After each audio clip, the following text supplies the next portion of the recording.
இன்றைக்கி எதை பற்றி பேச போகிறோம் அப்படின்னா, முதல்வர் ஸ்டாலின் அவங்களை பற்றி தான் பேச போகிறோம்.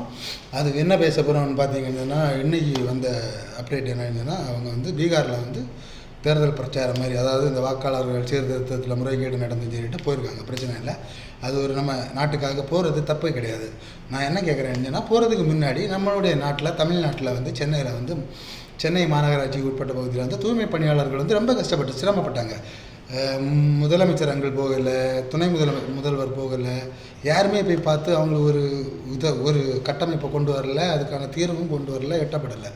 இப்படி இருக்க சூழலில் இங்கே இருக்கிற பிரச்சனைகளாக விட்டுட்டு அங்கே போகிறது தப்பு தானே அப்படிங்கிற ஒரு கேள்வி வைக்கிறேன். அது மட்டும் இல்லாமல் தாவேகா தலைவர் விஜய் அவர்களை வந்து இப்போ வந்து நிறைய பேர், அதாவது கொஞ்சம் போல தான் பேசினார், ஒரு 32 நிமிட்ஸ் பேசியிருப்பாருன்னு நினைக்கிறேன். அதுக்குள்ளாடி சும்மா கிடந்த சரத்குமார் பிஜேபிக்கு ஆதரவாக இங்கிலீஷில் பேசுகிறாரு. ஐயோ என்னென்னமோ பேசுகிறாங்க. பிரச்சனை இல்லை, மக்கள் உன்னிப்பாக பார்த்துக்கிட்டே தான் இருக்காங்க. கமலஹாசன் வேறு பேச தொடங்கியிருக்காரு. உதயநிதி மறுநாள் ஒரு 2 நாள் கழிச்சு ஒரு மேடையில் பேசியிருக்காரு. எல்லாருக்கும் தூக்கம் போச்சு, அது மட்டும் நல்லா கன்ஃபார்ம்.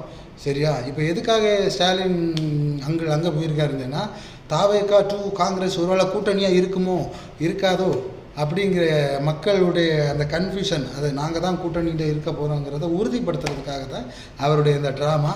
நீங்கள் யார் கூட எவ்வளோ பெரிய சக்தியை கூட எப்படி கூட்டணியாக இருந்தாலும் எங்களுக்கு அதை பற்றி கவலை கிடையாது. நாங்கள் முதன்மை சக்தியாக ஜெயிக்க போகிறோம். அது எப்படின்னா 46% ஓட்டு வாங்கி முதன்மை சக்தியாக ஜெயிக்க போகிறோம். நாங்கள் அழைப்பு விட்ட பிறகும், எங்களுடைய தலைவர் விஜய் அவர்கள் அழைப்பு விட்ட பிறகும் எந்த கட்சியுமே ஏன் எங்கள் கூட வந்து இணையலைன்னா, தமிழ்நாடு நல்லாவே இருக்கக்கூடாது, தமிழ்நாட்டு மக்கள் நல்லாவே இருக்கக்கூடாது, நல்லாவே இருக்கணும் அப்படின்னு நினச்சாங்கன்னா காசு பணம் தேவையில்லை. விஜய் அழைப்பு விட்டுருக்காரு, ஆட்சியில் பங்கு தரேன், அதிகாரத்தில் பங்கு தரேன்னு சொன்னால் வந்துடுவாங்க. சரியா? ஒரு சில பத்திரிகையாளர்கள் கூட சுயநலமாக பேசுகிறது என்னன்னா, விஜயை பற்றி நல்லதாக பேசினா நமக்கு என்ன கிடைக்க போகுது, கொஞ்சம் அப்படி பேசினா அந்த மீடியாக்காரன் காசு கொடுப்பான், இந்த மீடியாக்காரன் சுயநலத்துக்காக தான் எல்லாமே நடந்துட்டுருக்காங்க. நடக்கட்டும், ஒன்றும் பிரச்சனை கிடையாது. 2026 மாபெரும் புரட்சி ஒன்று உருவாக போகுது. அது தனிநபர் வந்து விஜய் அவரால் மட்டும் கிடையாது, மக்கள் ஆகிய நாம் சேர்ந்து உருவாக்குற ஒரு தலைவர் தான் தளபதி விஜய். கண்டிப்பாக வந்து இந்த அரசியல் மாற்றத்தை கொண்டு வந்தே ஆகணும். ஏன்னு சொன்னால் நீங்கள் நல்லா புரிஞ்சுக்கணுங்க. காசு, அதாவது கூட்டணி ஏன் வரலை, இன்னும் ஏன் வராமல் இருக்காங்க, வர்றது மாதிரி இல்லை அப்படின்னு சொன்னால், ஒரு கட்டமைப்பை உருவாக்க பார்க்குறாங்க. எதுக்குன்னு சொன்னால், எனக்கு இத்தனை சீட்டு, இத்தனை கோடி வேணும். விஜய் கிட்ட வந்தாச்சுன்னா ஒரு காசு கிடைக்காது, வெறும் சீட்டு கிடைக்கும், வெறும் காசு கிடைக்காது. நேர்மையான அரசியல் பண்ணணும். சொகுசு காரில் எல்லாம் போக முடியுமான்னு தெரியாது.